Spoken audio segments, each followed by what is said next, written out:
அண்மை செய்தியை பார்த்துக் கொண்டிருக்கிறோம்.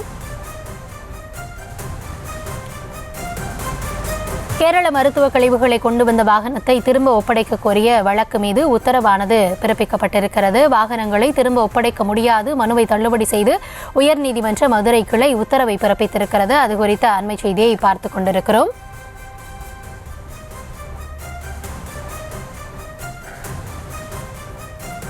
இது குறித்த கூடுதல் விவரங்களுக்காக இணைகிறார் எம்முடைய செய்தியாளர் நாகேந்திரன். வழக்கின் பின்னணி மற்றும் நீதிமன்றத்தின் உத்தரவு என்ன?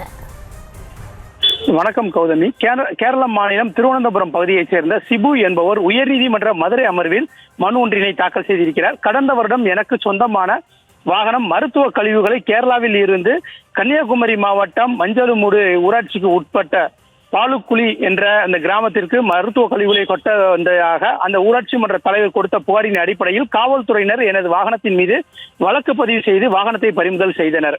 எனவே பறிமுதல் செய்யப்பட்ட எனது வாகனத்தை திரும்ப ஒப்படைக்க கோரி விசாரணை நீதிமன்றத்தில் மனு தாக்கல் செய்தேன். விசாரணை செய்த அந்த நீதிமன்றம் எனது வாகனத்தை திரும்ப ஒப்படைக்க மறுத்து என் மனுவை தள்ளுபடி செய்தது. இது ஏற்கத்தக்கதல்ல. எனவே விசாரணை நீதிமன்றத்தின் உத்தரவை ரத்து செய்து எனது வாகனத்தை திரும்ப ஒப்படைக்க வேண்டும் என அந்த மனுவில் கூறியிருக்கிறார். இந்த வழக்கு நீதிபதி புகழேந்தி முன்பு விசாரணைக்கு வந்தது.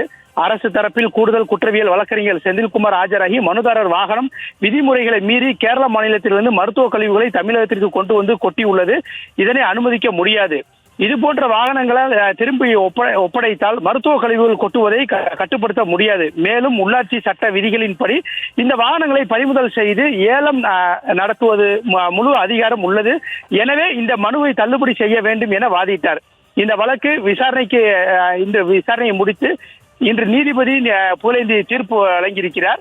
மருத்துவ கழிவுகளை கையாள்வதற்கு பல்வேறு சட்ட விதிகள் உள்ளது. குறிப்பாக 75 கிலோமீட்டர் தாண்டி மருத்துவ கழிவுகள் கொண்டு போகக்கூடாது என்று மருத்துவ கழிவுகளை 48 மணி நேரத்தில் அப்புறப்படுத்த வேண்டும் என பல்வேறு சட்ட விதிகள் உள்ளது. ஆனால் இதனை எதையும் பின்பற்றாமல் தமிழகத்துக்குள் கொண்டு வந்து மருத்துவ கழிவுகளை கொட்டுவது ஏற்றுக்கொள்ள முடியாது என தீவிரமான குற்ற செயலாகும். மேலும் உள்ளாட்சி சட்ட விதிகளின்படி மருத்துவ கழிவுகள் கொண்டு வரும் வாகனங்கள் ஜப்தி பண்ணுவதற்கான சட்ட விதிகள் உள்ளது என அதனை செய்வதில்லை.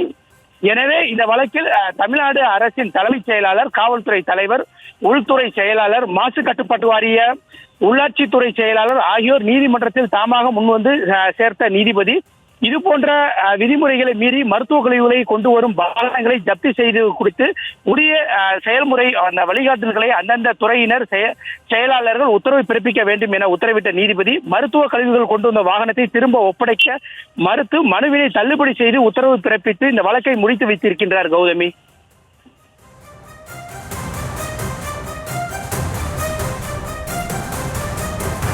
விவரங்களுக்கு நன்றி நாகேந்திரன்.